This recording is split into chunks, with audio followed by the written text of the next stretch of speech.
That's the one and only Stevie Nicks, whose songs have touched the lives of millions.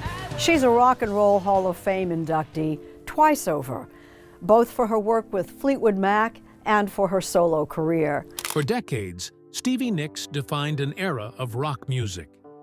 As the voice behind Fleetwood Mac and a solo career that shaped generations, she performed on some of the biggest stages in the world and became one of the most recognizable women in music history. But at 76, her life looks very different from the image fans remember. Public appearances have become rare. Many of the people who once shared her journey are gone, and the pace of life that once defined her career has slowed dramatically. So what does life actually look like for a woman who once commanded stadiums night after night? And what happens when a voice that once belonged to millions returns to a much quieter world? Join us as we uncover the full story. I said absolutely not. You said no. Oh yeah. Why? Because I was terrified to do it because it goes out live. The woman who had everything. For more than 5 decades, Stevie Nicks existed at the center of rock and roll mythology. She was an icon who broke through the barriers of her era and created something entirely her own. From her early days as a member of Fleetwood Mac to her legendary solo career, she accumulated accolades, platinum records, and a devoted following that spanned generations. The stages she commanded were cathedral-like in their scale. Madison Square Garden, the Hollywood Bowl, arenas across the world where her name alone could fill seats within hours. She wore her signature style, black clothing, flowing scarves, vintage jewelry, and the world watched, definitely mesmerized. Her voice, distinctive and piercing, carried melodies that seemed to reach directly into the soul of every listener. Songs like Landslide, Dreams, Edge of 17, and Rhiannon became more than music. They became a part of people's identity, their memories, their most intimate moments. But fame at that level comes with a particular kind of cost. The demanding tour schedules took her away from home for months at a time. The recording sessions stretched late into nights, fueled by ambition and, in many cases, substances that seemed necessary to maintain the pace. The relationships that flourished under the spotlight often struggled in the shadows behind it.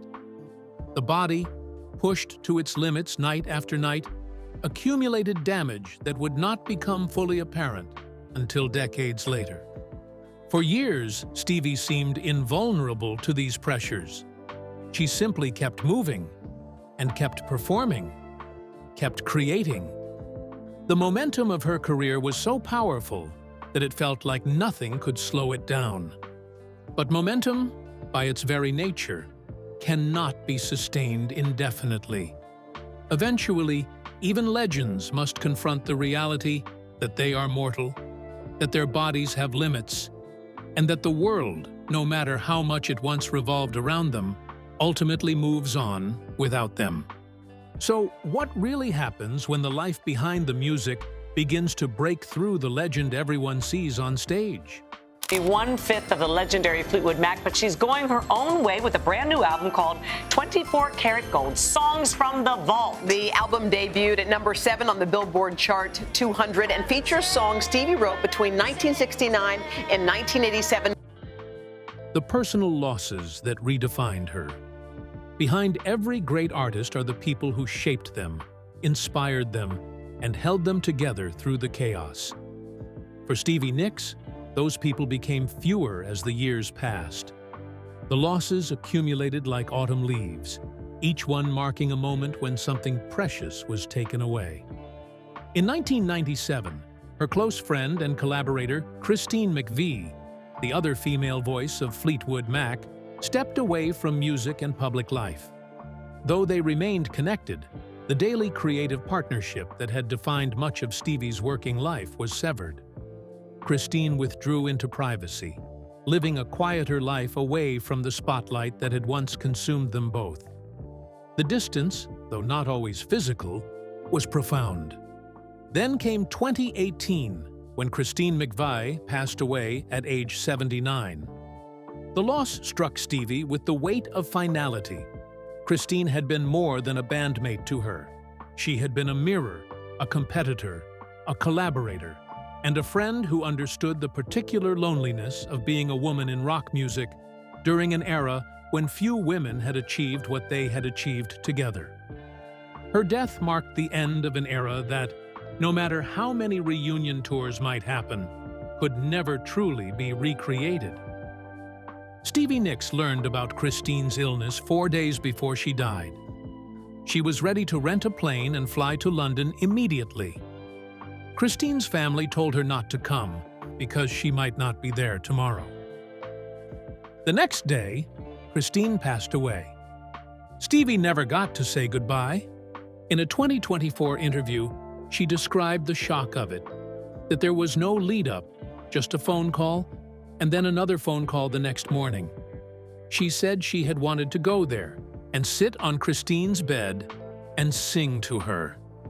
And then, through tears, she joked that it definitely would have made her pass away faster. But she needed to be with her, and she didn't get to do that. In the immediate aftermath of Christine's death, Nicks posted a handwritten letter calling Christine her best friend in the whole world since the first day of 1975. She signed it, "See you on the other side, my love." She wrote that part of her heart had flown away. But the losses did not stop there. In 2020, Fleetwood Mac co-founder Peter Green passed away at age 73, reminding Stevie that the architects of her world were becoming mortality statistics. More significantly, in 2022, Bob Peterson, a close friend and motorcycle collector featured on American Pickers, passed away at age 84, severing another connection to her past. These were not celebrity deaths in the abstract sense. These were the people who had lived through the turbulent creative years alongside her. They had been in the studio when songs were born.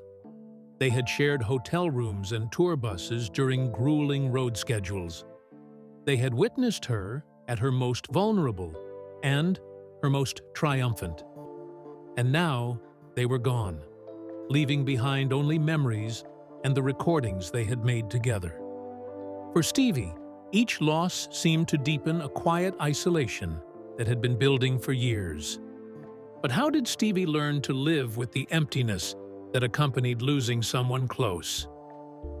Let's find out. Every day I woke up and went like, I can't wait to get up, jump in the bathtub, put on a little makeup, and run downstairs and greet Dave at the door. The Grief Song. In May 2023, during a performance in Atlanta, on her Live in Concert tour, Stevie Nicks stopped mid-show to thank Taylor Swift, to the audience's visible surprise, for writing a song called "You're on Your Own, Kid." She told the crowd that the track from Taylor Swift's 2022 Midnights album had captured the sadness of how she was feeling after losing Christine. "You're on Your Own, Kid," a song about self-reliance learned through the most painful kind of experience, had apparently been playing in her head throughout the early months of grief. The woman who co-wrote Gold Dust Woman and Edge of 17 and Landslide found comfort in a song written by someone 30 years younger, because the emotional truth of it mapped onto something she was living through in real time. She then dedicated Landslide to Christine from the Atlanta stage. She has dedicated it to her at many performances since. The song she wrote in 1974 about a specific moment of uncertainty and loss has acquired another layer of meaning with every passing year. And the most recent layer is the one where she sings it to the woman she described as her best friend in the whole world, who is no longer anywhere she can reach. At the BST Hyde Park Festival in London in July 2024, she headlined and was joined on stage by Harry Styles, who had collaborated with her in the past, and who appeared on what would have been Christine McVie's 81st birthday for a tribute performance. The two performed together, and the specific weight of marking a birthday that the person being honored could not attend was visible in everything about that night. And as she began to navigate through these losses, another battle was quietly taking shape, one that no amount of success, money, or fame could stop. It's going great. Christine's back. She's marvelous. She never skipped a beat. She's been gone 16 years. Wow. And I look over at her and I just go, did you really ever leave? Or is this a parallel universe? The long list of health challenges. In August 2025, Stevie Nicks posted a statement on Instagram that sent her fans into immediate anxiety. She had fractured her shoulder and was postponing the August and September dates of her 2025 North American solo tour. However, that wasn't the first time Stevie's health challenges made headlines. In the early rise of Fleetwood Mac and her solo career, Stevie was living at full speed. The late 1970s and 1980s brought massive success, but also heavy drug use, especially cocaine. She has spoken openly about this period, describing how it slowly took over parts of her life while she was still performing, recording, and touring at the highest level. It became a dependency serious enough that medical professionals eventually warned her it could destroy her health. That warning was the turning point. She entered rehab at the Betty Ford Center in 1993 and left cocaine behind for good, calling it one of the most important survival decisions of her life. But the end of one battle didn't mean the end of another. Not long after, she found herself facing a different kind of dependency, this time from a prescription drug. She was given Klonopin by a doctor to help with anxiety and stabilize her condition, but over time it became something she relied on heavily. She has described it as a period where her memory felt blurred, almost disconnected, as if large parts of her touring life were happening in a fog. It was a different kind of danger, less chaotic than cocaine, but just as consuming in a quieter way. Getting off Klonopin was not easy. In the 1960s, she went through a difficult medical detox that she has described as one of the hardest experiences of her life. It took weeks of withdrawal and recovery before she could fully regain her sense of clarity. But she did come back from it, slowly rebuilding her health and returning to music with a clearer sense of control. Years later, the challenges shifted again, this time tied more to age and the physical demands of a lifetime on stage. Touring in her 60s and 70s is not gentle on the body, and Nicks has had to navigate recurring health scares. In 2020, she revealed she had been hospitalized with a serious case of pneumonia and asthma complications. It wasn't just exhaustion, it was a respiratory condition severe enough to require intensive treatment and monitoring. For an artist whose voice is central to everything she does, anything affecting breathing becomes especially serious. Then, in 2024, while on tour in Europe, she faced another sudden setback. What began as a leg issue escalated into a serious infection that required emergency hospitalization in Glasgow. She spent days under medical care before stabilizing, forcing her to postpone shows. It was another reminder that even for someone as enduring as Stevie, the body can still unexpectedly force a stop. But just as that chapter of health concerns reminded everyone of her physical limits, the story of Stevie Nicks in 2025 took an unexpected turn, not toward slowing down, but toward something few thought they would ever see again. Even though that part is over, it's like, you know, when you've had a love affair with somebody for a long time, and for Lindsay and I, it was, you know, we lived together for 5 years before we joined Fleetwood Mac, so. The reunion nobody predicted. In the summer of 2025, something happened that nobody in the music industry had been fully expecting. Stevie Nicks and Lindsey Buckingham jointly announced the re-release of Buckingham Nicks, their 1973 duo album, made before either of them joined Fleetwood Mac, unavailable for decades, now being reissued on September 19, 2025, sourced from the original analog master tapes. This matters because of what it represents across the full arc of the Lindsay-Stevie relationship. Lindsey Buckingham was the person Stevie loved before any of the fame existed. They met in high school. They made music together in apartments in California before any label had heard of either of them. The album Buckingham Nicks that they are now re-releasing was made in those conditions, two young people who believed in each other before they had any external evidence that they should. Their romantic relationship ended in 1976, when the emotional tension of Rumor, an album largely composed of songs about their relationship falling apart, was recorded. The specificity of that timeline is its own kind of extraordinary. The most celebrated breakup album in rock history was made by the two people going through the breakup in the same studio, with the other members of their shared band watching and contributing their own versions of the same story. Stevie wrote Gold Dust Woman, The Chain, Dreams, and Gold Dust Woman during or in the immediate aftermath of that period. Buckingham wrote Go Your Own Way about her. Christine McVie contributed her own relationship grief. The band processed its collective pain into an album that sold 40 million copies. Nobody in it was pretending. Everybody in it was bleeding. Buckingham was famously removed from the band in 2018, an event that has never been fully explained publicly, and which Stevie has discussed with notable restraint. He also had emergency open-heart surgery in 2019, which left him with vocal cord damage that has required years of recovery. Stevie acknowledged this in her Mojo interview, saying that even if she thought she could work with him again, she was not sure his health would permit the kind of sustained touring that Fleetwood Mac required. She said it without apparent bitterness, just as a statement of where things stood medically and practically. The years since have been marked by creativity and conflict in roughly equal measure, until Christine's death closed the question of Fleetwood Mac's future permanently and left Lindy and Stevie holding the original history of everything that came before the band existed. The Lindsay-Stevie reissue is that history, restored and reoffered 52 years after it was made.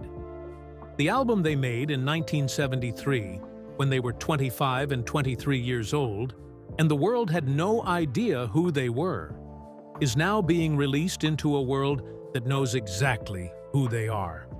The early document of who they were before any of the mythology existed, offered now at the end of the story rather than at the beginning. That is not a small gesture. It is a form of reconciliation expressed through music rather than through words, which is entirely consistent with who both of them have always been. And that instinct, to let music speak where words often fall short, has defined far more than just her collaborations. It also echoes the most personal choice Stevie Nicks has ever made about her own life and relationships. What she has always said about the choice she made. Stevie Nicks has never married. She has spoken about this directly and without self-pity in many interviews, describing it as a choice she made consciously, understanding its costs, and living with those costs without pretending they were not real. She has said that she understood from early in her career that the specific life she was building was incompatible with the kind of sustained partnership that produces long marriages. The touring, the creative demands, the pace that being Stevie Nicks required, these were not conditions under which a marriage could reliably survive. And she made the decision to be honest about that, rather than to try and hold both things simultaneously and fail at both. She has spoken about not having children, that her career was the life she chose, and that choice precluded certain other things. She has spoken about this without the language of regret, but with the honesty of someone who understands that every significant choice closes other doors, and that the doors she closed were real. She has her close friends, several of whom she has known for decades. She has the fans who fill the arenas. She has music, which has always been the most durable relationship in her life.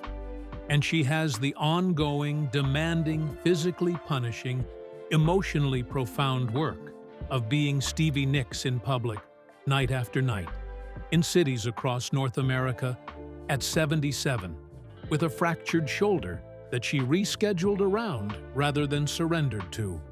That is not a portrait of a woman who is broken. It is a portrait of a woman who has been through significant losses and is still standing inside them, still performing, still showing up, still finding in the act of singing to a room full of people something that makes the price of everything worth paying. When Christine McVie died and Stevie Nicks said there was no reason to continue Fleetwood Mac, was that the end of something? Or was it the moment she finally became free to carry the music forward on her own terms, without the institution that had contained it for 50 years? And what does it say about who she is at 77? Share your thoughts with us in the comments section. Remember to like, share, and subscribe for more. Also, click the next video showing on your screen. You will enjoy it.